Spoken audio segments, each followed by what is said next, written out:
আজকে আহ, হুম, আমাদের কাছে এই রিকোয়েস্টটা তো প্রায়শই আসে যে একটা কিডনি সুস্থ রাখতে গেলে কি কি করণীয় উচিত। আসুন এই ব্যাপারটা আরেকবার আমরা একটু আলোচনা করে নিই। হতে পারে যে আপনারা এই সম্পর্কিত অনেক আলোচনা আমাদের এই চ্যানেলে শুনেছেন, কিন্তু আমি বলবো শুনে থাকলেও এটা আরেকবার শুনুন, কারণ repetition and repetition makes any practice perfect. যখনই আপনি কোনো একটা জিনিস রিপিট করবেন তখন সেই আইডিয়াটা বা যেটা বারবার শুনবেন সেই আইডিয়াটা আপনার মাথায় আরো মানে আরো গভীরভাবে সেটা বসবে। তখন সেই জিনিসটা কিন্তু প্র্যাকটিস করার সুবিধা হবে। তো এটা সত্যি খুব ইম্পর্ট্যান্ট যে আমাদের কিডনিকে আমাদের সুস্থ রাখার একটা মিশন নিয়ে প্রত্যেকের বাঁচা উচিত। তো কি করলে আমাদের কিডনি ভালো থাকবে সেই ব্যাপারটা নিয়ে যদি আমি একটু আলোচনা করি, আহ, আমার মনে হয় that will be the right thing. তো একটা জিনিস প্রথম জানতে হয় যে কিডনি ভালো রাখার জন্য আমাদের যে জিনিসগুলোকে করতে হয় সেই জিনিসগুলোকে আমরা বলি যে 7D ফর্মুলা। এর আগে আমরা 5D ফর্মুলা বলে বলেছিলাম, কিন্তু তার সঙ্গে আরো দুটো ডি আমরা অ্যাড করেছি। In our my current understanding how কিডনিকে ভালো রাখতে হবে, we call it 7D formula. প্রথম কথা হচ্ছে, আমার কিডনি সুস্থ আছে তো, মানে ফার্স্ট ফার্স্ট ডায়াগনোজ করা উচিত যে আমার কিডনিটা সুস্থ আছে কিনা। তো এটা কিডনি সুস্থ করার আছে কিনা সেটা জানার জন্য, কারণ এটা আজকে যে ভিডিওটা শুনছেন, হতে পারেন একজন অসুস্থ বা হতে পারেন কেউ অসুস্থ নন। কারণ আমাদের প্রত্যেকের জানা উচিত কিডনি ডিজিজ একটা সাইলেন্ট কিলার, মানে স্লোলি স্লোলি আমাদের অজান্তে অসুখটা বাড়তে শুরু করে, আমরা কেউ জানিই না, জানতেই পারি না। সেই জন্য diagnosing the current status of your kidney health is extremely important, কারণ based on that the other functions, যে আদার যে স্টেপসগুলো আমরা নেব সেগুলোকে ফোকাস করা উচিত। তো কিডনির ফাংশন, কিডনি সুস্থ আছে কিনা সেটা জানার জন্য খুব সিম্পল, বিরাট কিছু করতে নেই। আমাদের কিডনি ফাংশন টেস্টের উপর, এলাবোরেটেড কিডনি ফাংশন টেস্টের উপর অনেকগুলো ভিডিও আছে, যেটা আপনি শুনতে পারেন, চাইলে সেগুলো তো করতেই পারেন।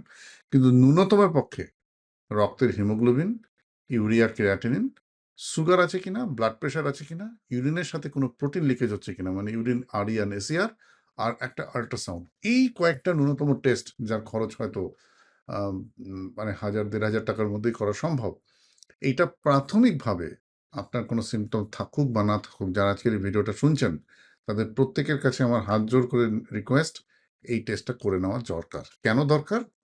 তার কারণটা হচ্ছে, একটা সিগনিফিক্যান্ট নাম্বার অফ মানুষের কিডনির অসুখ সাইলেন্ট থাকে, তার কোনো সিমটম থাকে না, যদি না আমরা এটা প্রথমে ডায়াগনোসিস করতে পারি। আপনি ভাবছেন কেন এগুলো বলছি, কি কারণে করব, কি দরকার, আমার তো কোনো সিমটম নেই, কিন্তু টেস্ট করলে জানা যাবে হয়তো আপনার কিডনি ফাংশন অনেকটা ডিটোরিয়েট হয়ে পড়ে আছে, কিডনির অসুখ অনেকটা হচ্ছে, আপনি বুঝতে পারেননি।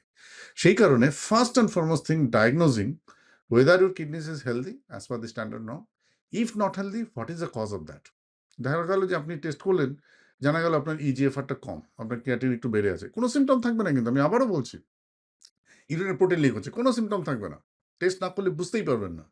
তো এইরকম যদি কোনো কন্ডিশন থাকে, তাহলে ফার্দার ওয়ান স্টেপ ডাউন, এটা ডক্টরের কাছে গিয়ে তার হেল্প নিয়ে এক্স্যাক্টলি কি কারণ। সো রাইট ডায়াগনোসিসে পৌঁছানো, either your kidneys is healthy or not healthy, that's the first step.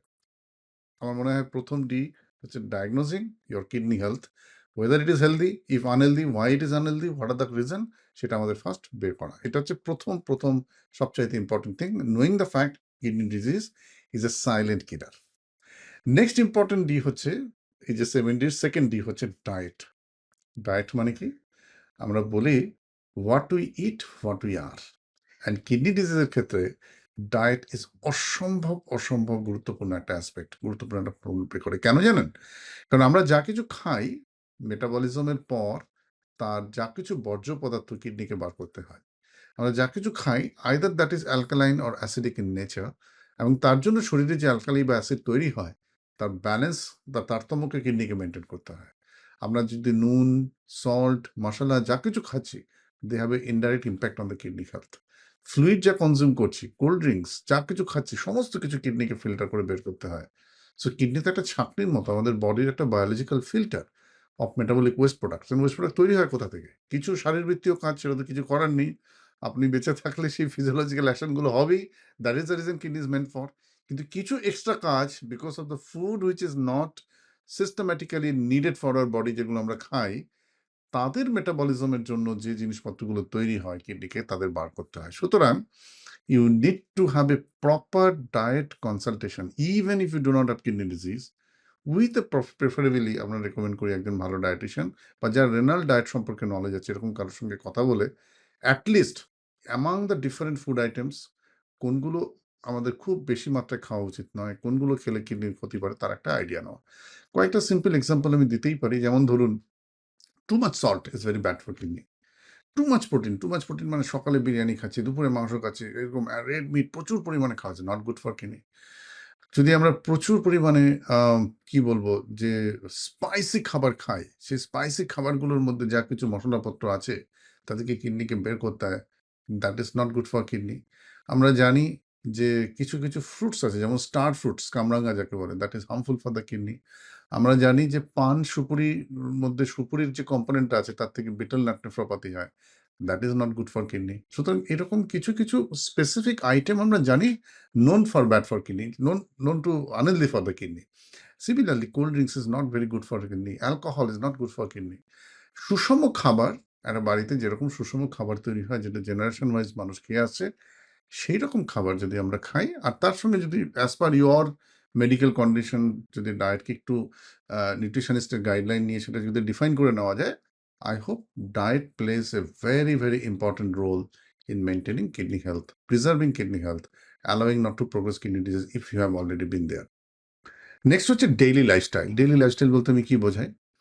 আমাদের জীবনের যে প্রত্যেকটা দিনকার রোজ নামছা তার মধ্যে একটা বিশ্রাম, ঠিকঠাক করে রেস্ট বা স্লিপ, এক্সারসাইজ যাতে কিনা আমাদের রক্ত সঞ্চালন সবকিছু ঠিক থাকে, সুষম খাবার এবং একটা স্ট্রেস ফিল একটা লাইফ লিড করা প্রচণ্ড ইম্পর্ট্যান্ট।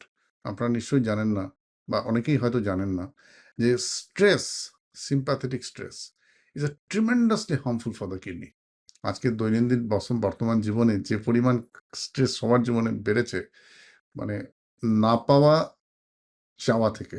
আমি চাইছি যে আমার একটা বিশাল বড় বাড়ি হোক, হলো না স্ট্রেস। আমি চাইছি আমার পদোন্নতি হোক, হলো না স্ট্রেস। আমি চাইছি যে আমার বন্ধু তারা সব আমার সঙ্গে ঠিকঠাক করে কথা বলুক। ঠিক আছে? যেরকমভাবে কথা বলছি সোশ্যাল এনভায়রনমেন্ট এ আমার পজিশন এরকম হোক। হলো না স্ট্রেস। সুতরাং যেখানে ডিজায়ার আনমেট হয় সেখানেই স্ট্রেস হয়। আমি চাইছি যে আজকের কাজকর্মগুলো ২ ঘন্টার মধ্যে শেষ হয়ে যাবে কিন্তু করতে পারলাম না, স্ট্রেস হলো। আমি চাইছি অফিস থেকে ৫ টায় ফিরবো, ফিরতে পারলে স্ট্রেস। তো এই যে স্ট্রেস, দৈনন্দিন স্ট্রেস যেটা এক্সপেক্টেড ডিজায়ার তাকে যখন মিট করতে পারি না, be it money, be it relationship, be it time, be it what is my health wise, that give rise to the stress. এই স্ট্রেস থেকে যদি আমরা মুক্তি না হতে পারি, যদি আমরা না জানি জীবনযাত্রার এই শৈলীটা যদি আমাদের না শেখানো হয়, তাহলে that is definitely give rise to increased cortisol secretion, increased sympathetic drive, increased aldosterone, which ultimately going to affect kidney. সুতরাং দৈনন্দিন জীবনযাত্রাটা এমন হওয়া উচিত, কাজ করব স্ট্রেস ফ্রি, স্লিপ যেন ঠিক হয়, রেগুলার এক্সারসাইজ যেন হয়। এই পার্টটাকে যদি মেনটেন করা যায়, that is a tremendously importance for the kidney. এটার উপর আমরা লাইফস্টাইল কারিকুলাম রান করে আমাদের এমআরটি টেকনিক বলে একটা কোর্স হয়। আমি জানি না আপনারা কতজন জানেন যে মেটাবলিক রিপেয়ার টেকনিক বলে একটা সেশন আমরা করাই উইথ আওয়ার পেশেন্টস, যেটা সাংঘাতিক রকম হেল্পফুল, সাংঘাতিক রকম important to protect the kidney health. Next coming to the drugs. Drugs is absolutely important. আমরা যে নানান কারণে ওষুধপত্র খাই, সে অনেকগুলো ওষুধপত্র কিন্তু কিডনির জন্য ভালো নয়, সুখকর নয়। তাতে যেরকম আমাদের এলোপ্যাথিক মেডিসিন আছে, আয়ুর্বেদিক মেডিসিন আছে, হোমিওপ্যাথিক, ইউনানি, ন্যাচুরোপ্যাথি সমস্ত কিছু জিনিসের মধ্যে কিছু না কিছু আছে যারা কিডনির জন্য harmful, and we need to know that properly. মুশকিলটা হলো কি, আমাদের মানে কিডনির স্বাস্থ্য সম্পর্কে মানে অ্যাকমপ্লিসড ডক্টর তো কম। আর আমরাও ওভার দি কাউন্টার মেডিসিন খেয়ে ফেলি। আয়ুর্বেদিক ওষুধের কোনো সাইড এফেক্ট নেই, হোমিওপ্যাথির সাইড এফেক্ট নেই, ইউনানির কোনো সাইড এফেক্ট নেই। এইভাবে নানান রকমের ড্রাগস আমরা কনজিউম করে ফেলি। আমাদের অজান্তেই কিন্তু আমরা কখনো কখনো কিডনির ক্ষতি করি। সুতরাং be careful about drugs, be it allopathy, be it homeopathy, be it Ayurveda, be it Unani. একজন অ্যাকমপ্লিসড চিকিৎসকের পরামর্শ ছাড়া সেলফ মেডিকেশন করবেন না। এখন বুঝবেন কি করে অ্যাকমপ্লিসড? সেইটাই হচ্ছে সমস্যা। আমাদের সোসাইটিতে প্রচুর সেলফ প্রোক্লেমড অ্যাকমপ্লিসড ডক্টরস আছেন। সেই জায়গাটা থেকে একটু সতর্ক থাকতে হবে। You have to apply your intelligence, or you have to, I don't know, মানে হয়তো এটা খুব সায়েন্টিফিক নয়, think about the destiny of years. Maybe you have been mishandled by somebody. সেরকম হতেই পারে, সেটা কিছু করার নেই। তো কিন্তু আমার সাজেশন যে ড্রাগস সিলেকশনের সময় খুব সতর্ক থাকা উচিত। আমাদের এলোপ্যাথিক মেডিসিনের মধ্যে যেমন পেইন কিলার, অ্যান্টিবায়োটিক্স এইগুলো cancer chemotherapeutic agents this are notoriously toxic for the kidney. You have to very careful about that. Even দেখা গেছে দেয়ার আর ফিউ স্টাডিজ যেখানে লং টার্ম পিপিআই কনজাম্পশন এ কিছু কিডনির ক্ষতি হয় সেটা আমরা জেনেছি। সিমিলারলি আয়ুর্বেদে প্রচুর ওষুধ আছে যাতে স্বর্ণচূর্ণ দেওয়া হয়, মানে গোল্ড ইউজ করা হতো, মার্কারি ইউজ করা হতো। তাদের একটা সাংঘাতিক হার্মফুল ইফেক্ট কিডনির উপর রয়েছে। আননোন কিছু অ্যালকালয়েডস ইউজ করা হয়, আপনি জানেন না, সেগুলো তো কিডনির জন্য harmful. Similarly, different drugs which you are consuming as a medicine, you have to be very careful to protect your kidney health. Next, coming to doctor. Doctor plays an important role. Obviously, it does not necessarily mean Dr. Pratim Shindutoba, your physician who is caring you, or under whom you are care.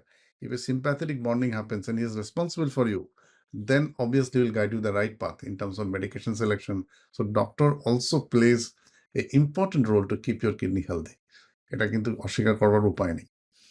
And last but not the least, যেটাকে আমরা 7D বলি, সেটা হচ্ছে destiny. Destiny মানে আমাদের হাতে কিন্তু সবটা নেই।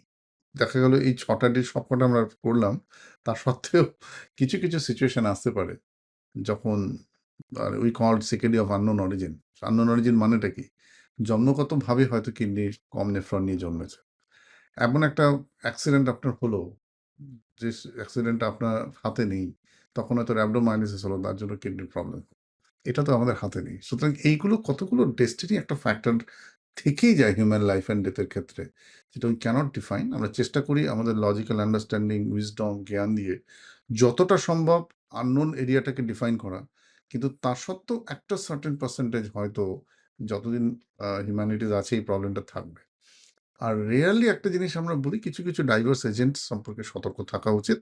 সেটা হয়তো 7th পিস অফ ডি, যেরকম ধরুন আম মানে কি বলবো, হেয়ার স্ট্রেটেনিং ক্রিম ইউজ করা হয়, ফেয়ারনেস ক্রিম ইউজ করা হয়, অ্যারিস্টোকলিক অ্যাসিড, চাইনিজ হার্বস, এইগুলোও কিডনির জন্য হার্মফুল। সো এগুলো সম্পর্কে সতর্ক থাকা উচিত। আশা করি আজকে আমি যে জিনিসটা বললাম, যে proper diagnosis of your kidney health on time, first D, proper diet, second D, daily lifestyle, including stress-free life, exercise, rest, and adequate work and happiness in the life.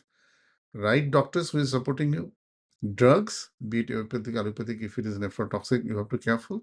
Diverse agents like এই যে hair straightening cream বা হচ্ছে fairness cream, যারা জানা গেছে যাদের থেকে kidney খারাপ হয়, এগুলোকে অ্যাভয়েড করা। And last is the destiny. So এই কটা 7Ds যদি ফ্রেমওয়ার্কটা আমরা মেনটেন করি ইন আওয়ার লাইফস্টাইল, তাহলেই আমাদের আর কিডনিকে আমরা সুস্থ রাখতে পারবো। আশা করি আজকের আলোচনা থেকে আপনারা অনেক কিছু জানলেন। কিন্তু আমার অনেক কিছু মানে মনে ঢুকলো, কিন্তু পুরোটা যেন বোঝা গেল না এরকম হবে আমি জানি। এরকম কোনো প্রশ্ন যদি থেকে থাকে, এই ভিডিওর নিচে একটা ফর্ম দেওয়া রয়েছে, সেখানে you can post your questions, I love to answer your question.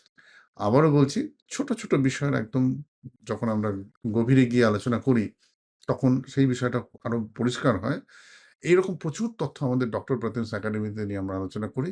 Please don't forget to register yourself for the doctor Pratim's academy, যাতে কিনা আপনার এই সমস্ত প্রশ্নের উত্তর আমরা এখানে দিতে পারি। নমস্কার, ভালো থাকবেন, সুস্থ থাকবেন।